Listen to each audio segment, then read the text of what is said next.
আজি আসলতে আমাৰ কাৰণে অতি দুখৰ দিন।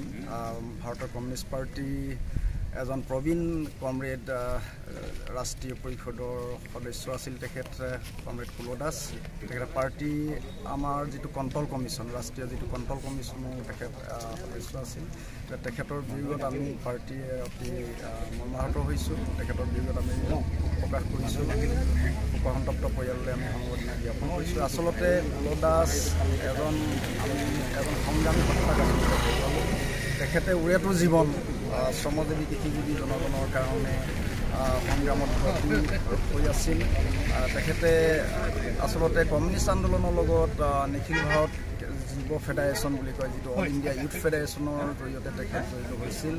আৰু পিছলৈ তেখেত নিখিল ভাৰত কৃষক সভাৰ জৰিয়তে গোটেই ৰাজ্যখনৰ বা যোৰহাটৰ বা তিতাবৰৰ যি কৃষক জনগণৰ কাৰণে যিটো মাটি দখল আন্দোলনত তেওঁ জড়িত হৈছিল। প্ৰায়বিলাক সংগ্ৰামতেই আচলতে ভাৰতৰ কমিউনিষ্ট পাৰ্টি আৰু নিখিল ভাৰত কৃষক সভাৰ উদ্যোগত যিবিলাক সংগঠিত হৈছিল ইয়াতেই নেতৃত্ব বহন কৰিছিল কমৰেড কুলো দাসে। গতিকে তেখেতৰ বিয়োগত আমাৰ পাৰ্টিৰ কাৰণে অপূৰণীয় ক্ষতি হ'ল, শ্ৰমজীৱী কৃষিজীৱী জনগণৰ কাৰণে অপূৰণীয় ক্ষতি হ'ল। তেখেতে প্ৰতিদ্বন্দ্বিতা আগবঢ়োৱা নাছিল। ভাৰতৰ কমিউনিষ্ট পাৰ্টিয়ে প্ৰতিদ্বন্দ্বিতা আগবঢ়োৱাইছিল। এজন প্ৰকৃত অৰ্থত সমাজৰ যিবিলাক জ্বলন্ত সমস্যা এই সমস্যাবিলাক উপযুক্ত প্লেটফৰ্মত আচলতে তুলি ধৰিবৰ কাৰণে জনগণৰ স্বাৰ্থত তেখেতক বিধানসভালৈ নিৰ্বাচিত কৰিবৰ কাৰণে কমিউনিষ্ট পাৰ্টিয়ে তিতাবৰ সমষ্টিৰ পৰা প্ৰাৰ্থিত্ব আগবঢ়াইছিল। পাৰ্টিয়ে যি সিদ্ধান্ত মানি ল'বলৈ কৈছিল সেই সিদ্ধান্তকে তেখেতে মানি লৈছিল।